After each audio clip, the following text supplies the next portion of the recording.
Abramos el Grimorio de Rix y desvelemos este y otros misterios.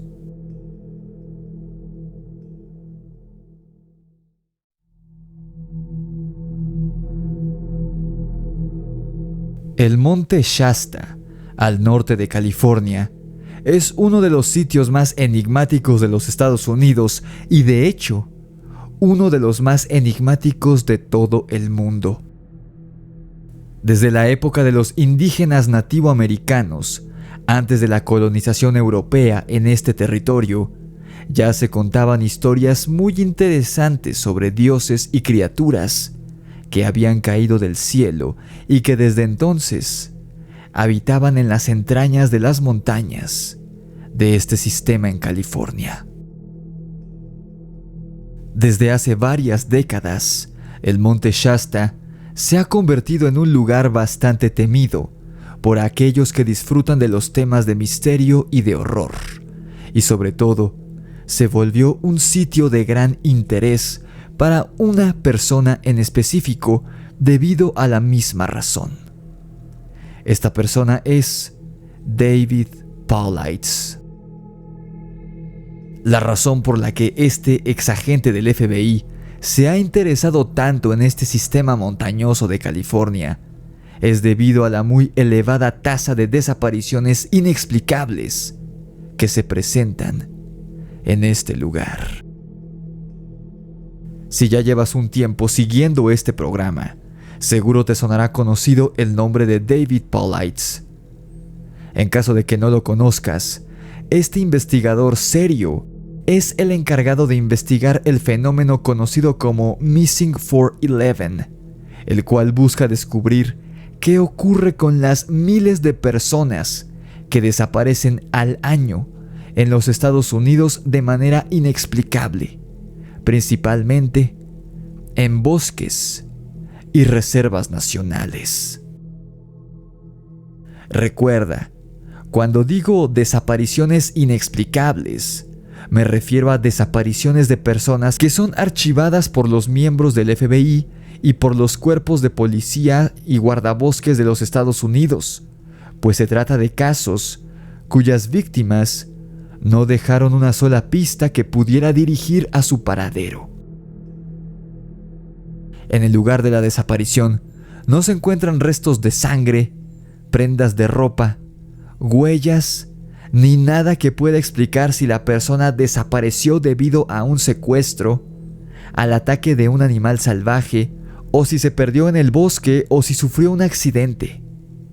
El fenómeno Missing 411 básicamente se encarga de estudiar e investigar aquellos casos en los que pareciera que a la gente se los tragó la tierra. Y este fenómeno principalmente ocurre en los bosques. Y de hecho, la mayoría de estas personas casi nunca aparecen vivas y de hecho tampoco se llegan a encontrar sus cadáveres, lo cual vuelve todo incluso más intrigante. ¿Qué les pasa a estas personas que parecieran ser tragadas por la tierra? ¿Son abducidas por alienígenas? ¿Entran a otra dimensión de la que no pueden regresar jamás? Pues de hecho, David Paulides no es ningún charlatán vendehumos, sino un investigador serio, experto en personas desaparecidas, pues es un exagente del FBI que ahora trabaja por su cuenta. Y si bien él no afirma que todas las desapariciones misteriosas relacionadas con el fenómeno Missing 411 tengan que ver con algo paranormal, tampoco se cierra a la posibilidad, pues como hemos revisado en otros episodios del programa en el que hablé de este tema, hay una infinidad de casos en todo el mundo. No se ha podido determinar qué es lo que le pasa a la gente que desaparece en bosques y reservas nacionales en los Estados Unidos. Pero gracias al caso que revisaremos a continuación, podemos darnos una idea de lo que ocurre en el monte Shasta, en California. Como te dije al inicio del episodio, las personas que son víctimas de desapariciones inexplicables usualmente no son halladas, ni vivas ni muertas. Pero en el caso de hoy, la víctima sí fue hallada con vida, y fue él mismo quien narraría su bizarra experiencia y la razón de por qué desapareció en un parpadeo, literalmente, mientras se encontraba en el monte Shasta. Nuestro protagonista fue nombrado por la prensa como John Doe, aunque este es un alias, ya que sus padres decidieron mantener el anonimato de su hijo con la prensa. ¿Por qué? Porque John Doe tenía apenas 3 años y medio de edad cuando esto ocurrió, en septiembre del año 2011. En aquel momento, John, su padre y su madre se encontraban acampando en un sitio llamado Fowler's Campland, muy cerca del río Macleod, en el terreno del monte Shasta. Era cerca de mediodía y la familia estaba jugando alegremente mientras preparaban el almuerzo y reían divertidos. Contaría el padre del chiquillo que en un parpadeo, literalmente, John desaparecería de su vista. Primero no se alarmaron, pues creyeron que el pequeño estaba jugándoles una broma y se había metido corriendo a la tienda de campaña o se había ocultado detrás de un árbol o detrás de los arbustos que rodeaban el área del campamento. Juguetones, el padre y la madre de John dijeron el nombre del niño en voz alta, siguiendo lo que ellos creían era un juego. Pero, con el pasar de los minutos, después de poner boca abajo la tienda de campaña y las bolsas de dormir y seguir sin hallar al niño, las voces juguetonas de los padres se convirtieron en gritos de pánico, que gritaban el nombre de su hijo con desesperación. Apenas 1 hora después de la desaparición de John, las autoridades y los guardabosques de la reserva del monte Shasta ya se encontraban movilizadas en una misión de búsqueda y rescate por el pequeño. Usualmente, de nuevo, estas misiones de búsqueda y rescate no suelen ser exitosas, por desgracia. Pero para alegría de los padres de John, su caso fue la excepción. La búsqueda de John Doe llevaba aproximadamente 5 horas de haber comenzado, cuando un elemento canino comenzó a olfatear insistentemente unos arbustos que, de hecho, no estaban nada cerca del sitio en donde el niño había sido visto por última vez. El perro y el oficial que tiraba de su correa se dirigieron hacia el sitio en donde el animal había hallado el rastro, y el hombre pudo escuchar el llanto de un niño entre la espesa maleza. Al asomarse en el interior, el policía encontró a John Doe, quien estaba llorando y pidiendo ayuda, en posición fetal y muy asustado. El hombre cargó al pequeño y se dirigió de inmediato a la zona del campamento para que John se reuniera con sus padres y para que recibiera atención médica. No obstante, los paramédicos determinaron que, fuera del susto, el niño estaba en perfecto estado de salud. Por lo mismo, John no fue interrogado por las autoridades sobre cómo había llegado al sitio en donde fue hallado, ya que no tenía signos de violencia en su cuerpo, por lo que se determinó que todo se había debido a un accidente derivado de la corta edad de John, que afortunadamente había tenido un final feliz y este se había reunido con su familia. Ahí quedó todo, oficialmente. Pero el verdadero terror detrás de este suceso, en primera instancia incidental, John Doe se lo guardaría durante varias semanas, porque nadie le preguntó qué había ocurrido en realidad. Sus padres simplemente estaban contentos de tener a su hijo de regreso y querían olvidar la amarga experiencia cuanto antes. Sería la abuela del niño quien averiguaría la horrible verdad sobre lo que había pasado. ¿Dónde había estado John durante esas 5 horas que estuvo perdido? ¿Y por qué se había alejado de sus padres en primer lugar? Pues, la respuesta a estas preguntas podrían explicarnos a qué se deben las miles de desapariciones que se han suscitado en el monte Shasta desde hace muchos años. Y créeme, quizá estabas mejor sin saberlo. Antes de continuar con la parte más interesante del relato de hoy, quisiera pedirte que le des like al video y que te suscribas a mi canal si te gusta mi contenido. No olvides seguirme en mis redes sociales, las cuales son TikTok, Instagram, Facebook y Spotify. También suscríbete a mi canal secundario en YouTube, Rix y los Amos del Multiverso. Si quieres tu ejemplar de mi libro de terror, La Orden de Camazotz, disponible en Amazon.com con entregas a todo el mundo, solamente haz clic en el enlace que está en la descripción de este video. Y si tienes una experiencia paranormal que quieras que escuchemos en el canal, envíamela en nota de voz o en video a mi correo necronomiconrelatos@gmail.com o a mi número de WhatsApp, el 56 38 00 0345. Ahora, pasemos a la mejor parte de este relato real. ¿Te parece? No fue sino hasta 3 semanas después del incidente que John se encontraba en casa de su abuela Kathy, a quien el niño llamaba cariñosamente Capi, y con quien el pequeño tenía una relación sumamente estrecha, por lo que le dijo: «Me agradas, abuela, pero la otra abuela Capi no me cae tan bien». A la señora Kathy le confundió lo que le decía su nieto, pues ella era la única abuela que tenía el niño, ya que su consuegra, la madre del padre de John, había fallecido antes de que el niño naciera.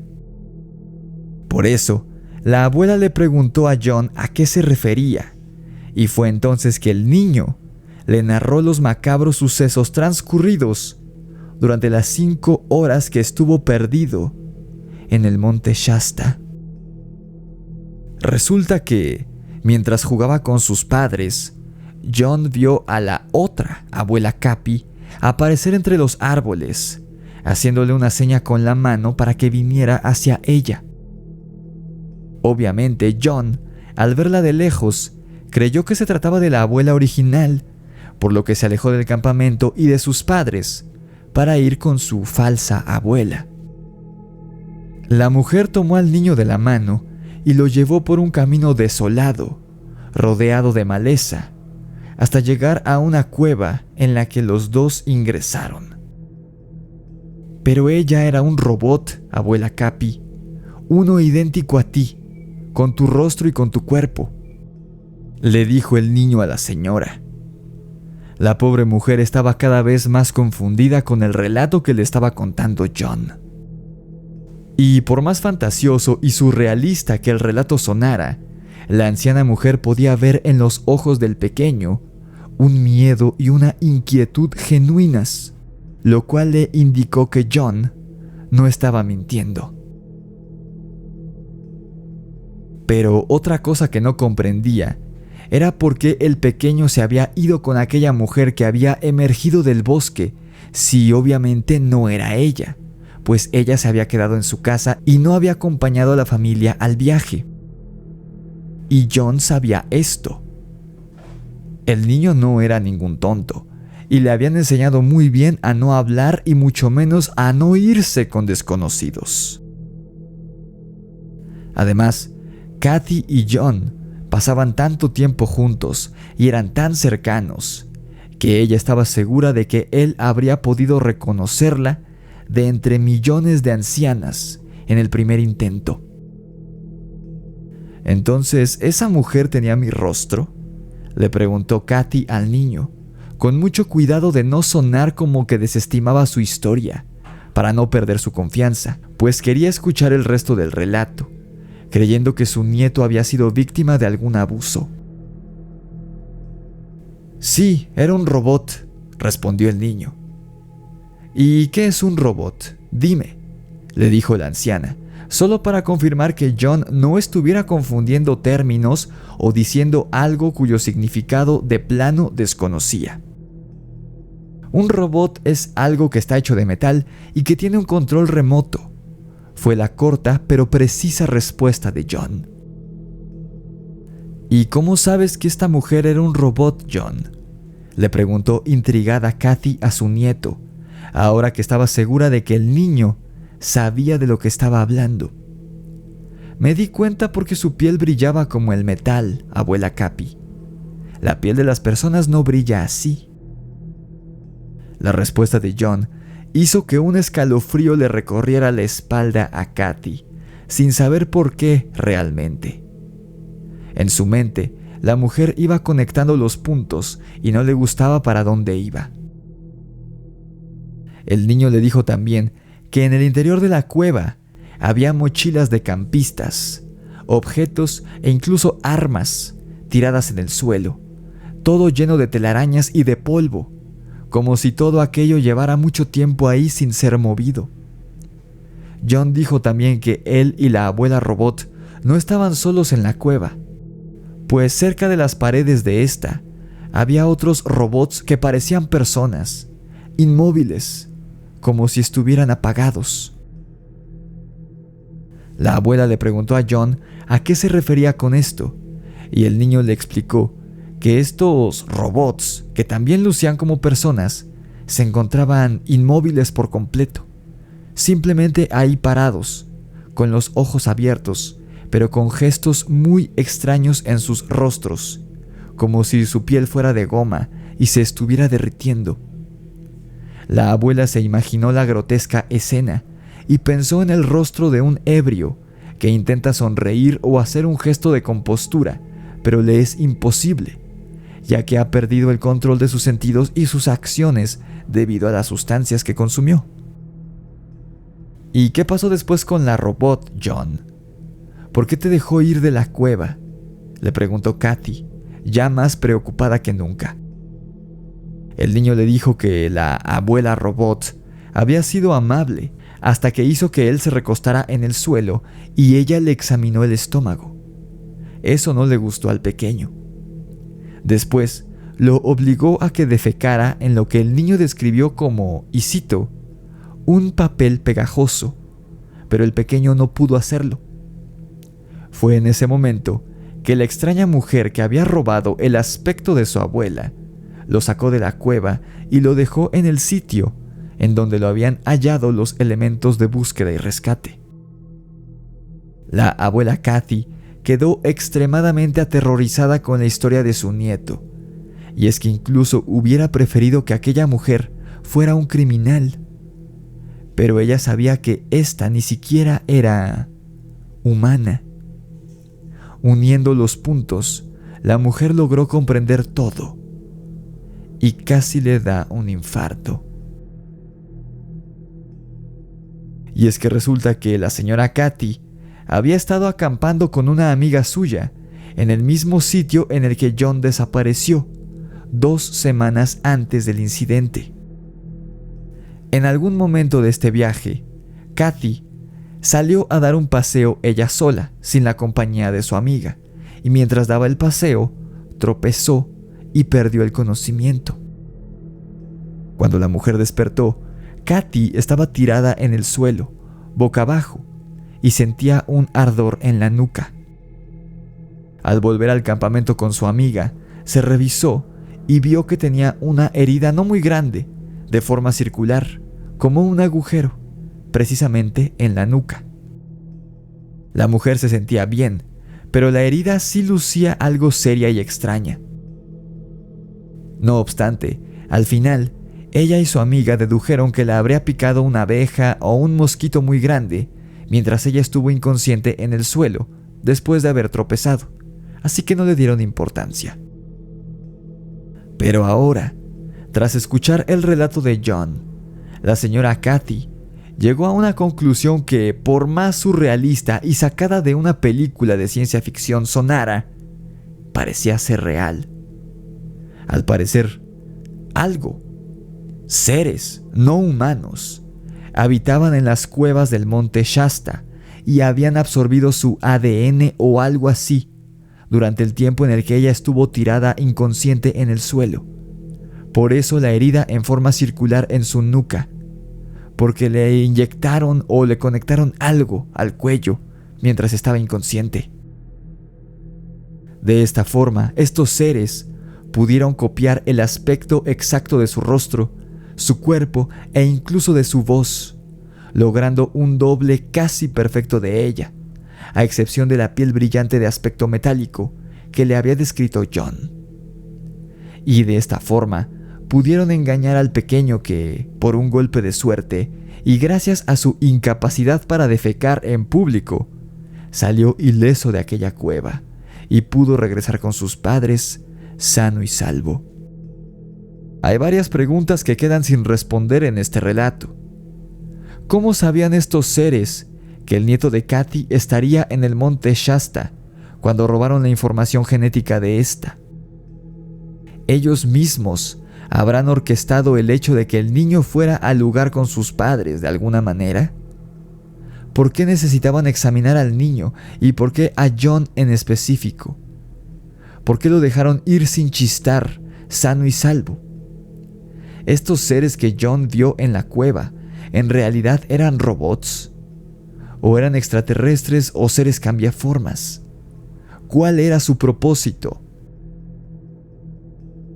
De lo que Kathy está casi segura, y es lo que le pone más nerviosa, tras unir los cabos sueltos entre su experiencia y la de su nieto, es que estos seres capaces de imitar a la perfección el aspecto de una persona, sean lo que sean, son los culpables de las desapariciones que se presentan en el monte Shasta. Esto debido a lo que mencionó John que vio dentro de la cueva: mochilas de campistas y otros objetos que estaban allá adentro, apilados, y ella está segura de que estos objetos pertenecieron a otras víctimas de estos seres que entraron a la cueva para nunca más salir. Sé que tengo mucha audiencia que me escucha desde los Estados Unidos, así que si son del estado de California o piensan visitarlo, procuren no visitar el monte Shasta.